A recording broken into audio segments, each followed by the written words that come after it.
I'm struck by the amount of fear that drives the economy.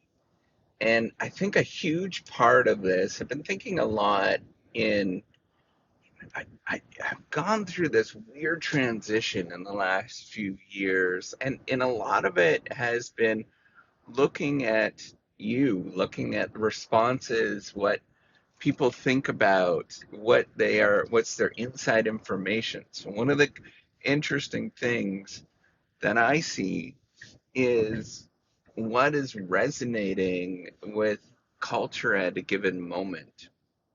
Because I have so much content that's out in culture. And I'm struck by the amount of how much fear drives everything that we do. And we're afraid of what people are going to say. We're afraid of getting fired. We're afraid of so many different things. And if somebody is not complacent or doing the right thing, that we use fear as the driver of not to do something.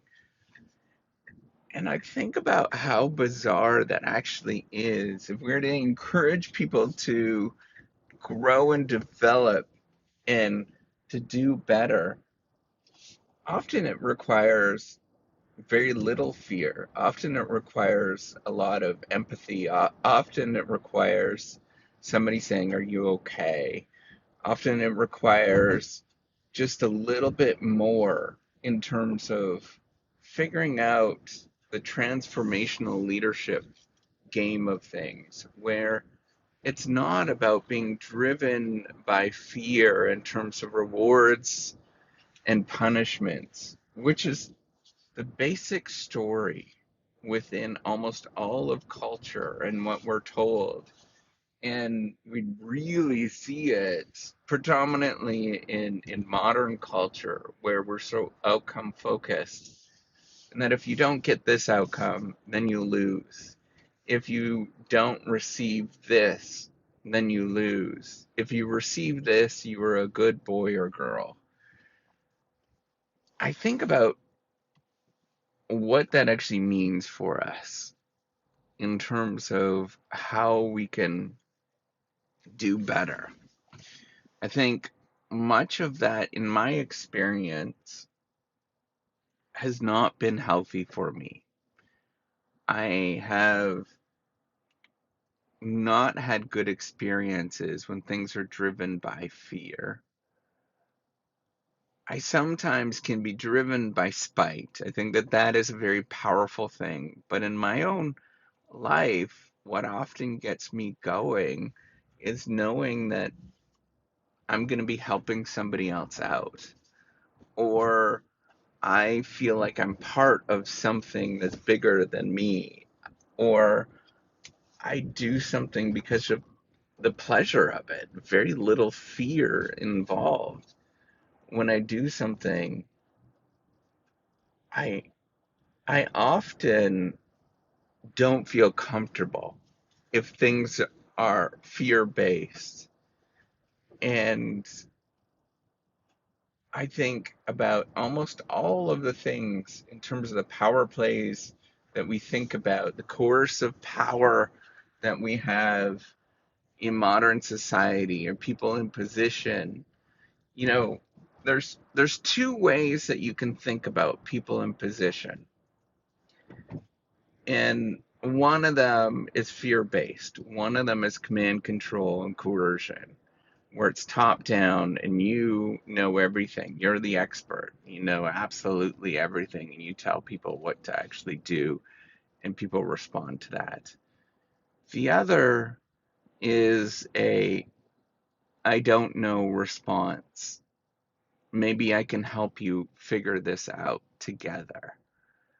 That response is so different. That response feels fundamentally different and makes me proud when I work in that kind of environment. where I wanted to actually be part of this. There's no right answers, nobody knows, and yet you feel like you're part of something when you are sitting there and you're both working at things together and people are removing barriers for you and thinking about how you can move up and make you feel good. Those two ways of looking at the world, where one is fear and command and control and coercion, and you're doing things right, you're doing things wrong, and the other way where people understand that you're trying to work on their team. They're so different, and yet they feel fundamentally different, and yet they're essentially the same thing in terms of leadership.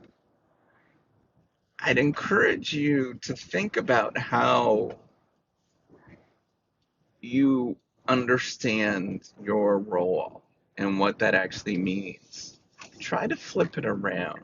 Try to think about how you can not necessarily be there to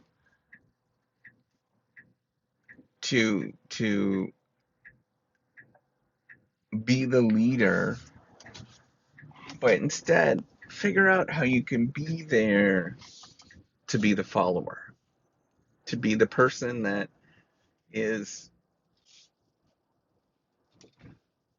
making things grow rather than cutting things back.